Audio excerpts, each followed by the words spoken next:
So in case you haven't picked it up yet, we're kind of going on a bit of a schedule here with the Patreon pods in season, which is we're going to periodically check in on power rankings, which we did for the second time last week. And now we are going to check in on the awards races.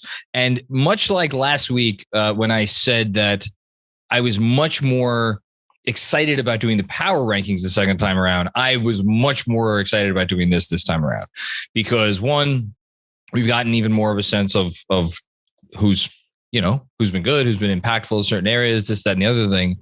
And I feel like when I'm, as I think you are, I'm a big, how it's great that you're putting up numbers. How are you helping your team win? And there were a lot of funky on-off stats that were going around in the early going of the season. I think a lot of those have sort of evened out, and the sample sizes that we have now of, 23, 24, 25, 26 games, I guess maybe has anybody played 26 games? It feels like maybe nobody has. The Pelicans have like 1 billion losses. I feel like they've probably played the most games. They're 7-19, so they have played 26 games. There you go.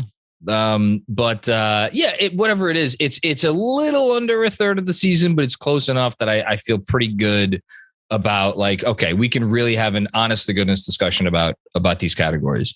Any thoughts before we get right into it? I think.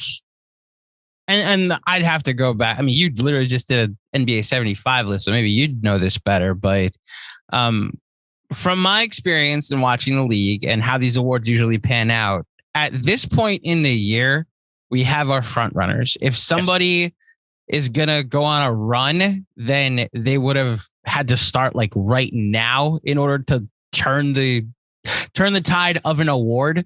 LeBron in 2019, the bubble the COVID shortened season that ended in the bubble, he went on a run, but he was like a top 3 candidate at this point in the season when it was Giannis's award to that point. And I think by now, barring injury, we have our front runners. It's not too late to make a run towards all NBA. Look no further than Julius Randle. This time last year, or at least at this point in last year's season, he was being talked about as a fringe all-star candidate. I still remember the Windhorse pod that, like it was yesterday, when he was in the group of like, here's 10 other guys that we should mention after we've already gone through 5 or so guys who aren't even on our team. And then it became, he became a second team all NBA player. So but in terms of, you're right.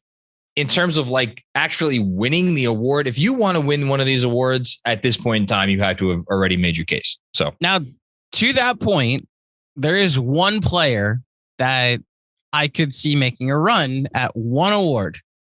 I don't think, but couldn't win. That's the other part. I can't see the guy winning, but could creep into the top 4, which it's the first award we're going to talk about. So we'll get to that in a second. That's interesting. I'm sure, obviously you're talking about MVP. I have a name in mind that's very obvious to me for another award that is a guy that I don't currently have in my top 3. And to me has the best chance of getting him, but we'll get to him. I'm curious to hear what your MVP thoughts are, which let's get right into. Okay. So do you have when we did this last time, do you have those? I don't, because we didn't do like a full ranking last time. Oh, that's right. Yeah. Said who our front runner would be. That's true. So this is another part about Patreon, guys. You are here through the inaugural season of Patreon, where we're trial and erroring a lot. So what we do this year might be different next year. I'm actually thinking next year, the better plan to do is to pull up the odds first in that first month, rather than saying who's the MVP through 6 days of the NBA season. That's a good call. And we look at the odds and say, okay, based off these odds, what are the best bet? And I do have the odds, courtesy of DraftKings, up in front of me as we go along. And as John gives who he says who are the best, who his 5 are, I'll say what the better odds are throughout the pod. But we do not have a previously on for this episode. We'll get there, folks. Again, baby steps.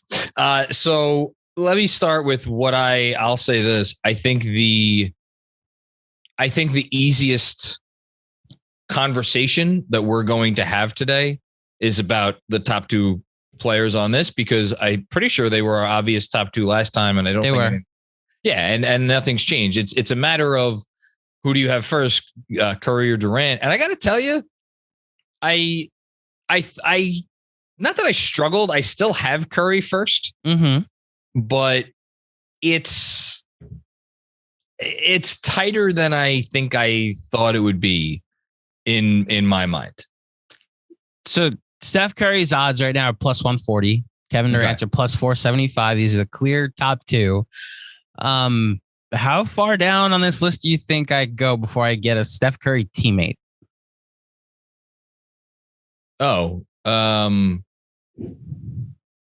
Is Draymond on? Does he have odds? I can't find him. Yeah, plus 50,000. Yeah. Okay. So I'm sure I would imagine Harden is somewhere knocking on the top 10 if he's not in the top 10. He is the 10th at plus 5,000. There you go. Okay. That's the case. Can I still bet on Kyrie? No, that is the case. And it is a great case. There's one. You can still bet on Kyrie. Hold on a second. Plus 50,000. It's the same odds as Draymond. Hey, if he came back and they went like undefeated. And just in case you need more reasoning as to why these two are in a class by themselves. So again, cleaning the glass, which I reference all the time on this podcast and the other podcast, you could sort players by usage rate in terms of where they rank in terms of against other players at their position, and then points per shot attempts, which is essentially, efficiency. Steph Curry and Kevin Durant are head in terms of like the high usage guys in the league. They're head and shoulders of everybody else. They're 126.3 for Curry and 126.4 points per shot. Literally can't get any closer for Durant. That's in the 97th and 96th percentile. The next guy down is actually Harden, who's in the 90th percentile, and everybody else is below that. Usage, again, like it doesn't. They're both in the top 10%. Durant's in the 96th percentile for usage. Curry's in the 90th. Now, Curry has a higher usage rate, but because he's a guard, he's supposed to have a higher usage rate. So just throwing that out there. And then again, assist rate, Curry doesn't dish a lot of assists. The only other thing that I wanted to mention, and again, Curry's my number one, unassisted threes. 63% of Kevin Durant's 3-pointers are assisted. That is in the 99th percentile for his position. So he's taking more difficult threes than any wing in the NBA. I was a little surprised. Curry, 81% of his threes are assisted, which is 77th percentile for point guards in the NBA. We think of him as the premier off the dribble 3-point shooter in the league. And I just want to point out that like he is getting assisted on 4 out of every 5 3-pointers he makes. That's all. And the reason that is because Klay Thompson isn't on the floor. There's your weekly mention of Klay Thompson. Because he doesn't have it. Don't worry, Drake. There you go. My drinking game. Because he doesn't have one of the 4 greatest shooters of all time on the floor with him, there is no like we can't leave like Klay open or else he'll kill us. And what they've been doing to get him open is running Steph off of screens a lot. No, so most of his assists, most of his threes are assisted. Having said that, you've made a good case for Durant, and 96th percentile in usage rate is a lot. 90's not a little though. No, and as a result, Steph is also playing with this swagger and this vengeance of like, I think you forgot about what I did in 2016. And I'm going to do it with Jordan Poole on the court, and you're going to have to live with it. Well, Jordan Poole may come up again. Hey, look, if you take Steph Curry off the Warriors, are they a 500 team? Nobody knows. If you take Kevin Durant off the Nets, I don't know. They're 500 team, but like they still have James Harden is the point. I was about to say, I think there's an argument they may be still top 3 team in the East with James Harden. Doing what he's doing. And like, I know they're thin as hell, but let me rephrase that. If you take Kevin Durant off and put like a replacement level player, someone that James Harden could flip the ball to and make a 3. So, but on the other side, there's 2 sides of the court. And I know Durant has not been like, crazy defensively, but just by virtue of the fact that he's 7 feet tall with long arms and he can move well. So I don't know. I wanted to at least have the conversation. All right. My next 3 in my mind, at this point, and I did not think I would arrive here before I started doing some research, are pretty rock solid.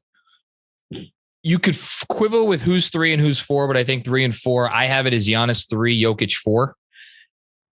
Okay. And then my number 5, and I'm not even sure who has a case against him, is DeMar DeRozan. We have the same top 5. I have Giannis 3, DeRozan 4, and then Jokic 5. And that is defensible because as of right now, the Denver Nuggets are under 500. However, in games Nikola Jokic has played, they are 10-8. Not that much better, but considering the injuries and the whole thing, can I give you one more for? Okay, so DeMar DeRozan in terms of just unassisted shots, period. 100th percentile in the NBA. 30% of his shots are assisted. That is insane. It's him and Luka Doncic in terms of like your high usage guys, and Donovan Mitchell, again, accounting for position. And then you got Giannis right below that. But it's just, wow. By the way, shout out Julius Randle, 98th percentile, top 10. This happens when you're not playing with a point guard most of the year. There you go. So I agree fine about a DeRozan. I think this is a 2-man race and the 3, 4, 5 becomes window dressing at a certain point. I do think that if DeRozan misses significant amount of time with COVID, and Luka, he just went out. Yeah. And if Luka, who right now has the 5th best odds, DeRozan's odds are plus 5,000. They're the same as James Harden. Luka is the 5th best odds at the moment at plus 2,200. If Luka ever decides like, hey, I'm going to take over the league like I'm capable of for a month, then maybe he creeps into that 4 or 5 spot that DeRozan currently has. But that's the only argument I see. I think LeBron's already missed too much time that to make an argument for him later in the year would mean the Lakers went like 22-2 over the next 24 games. And it's because of him. But that I think is your top 5 and potentially even top 6 for the rest of the season. I don't think anyone that we haven't mentioned can win this award. Even Embiid can win it. No, even the last 4 guys you said, I don't think can win it barring injury. I think Giannis. I think Giannis could win it. They'd have to go on a similar. I think they run have that. like the Warriors. And I got to tell you, Jokic. I don't know if it maybe he can't. It just they're so decimated, and they're probably not going to finish in the top 4. I mean, the only other. I mean, no, I don't think LeBron can. Luka win. I don't think Luka could win it. He could finish like 2nd or 3rd. That's about it. Barring injury, sure. I think if Durant and Steph are healthy the rest of the year, that's a 2-man race.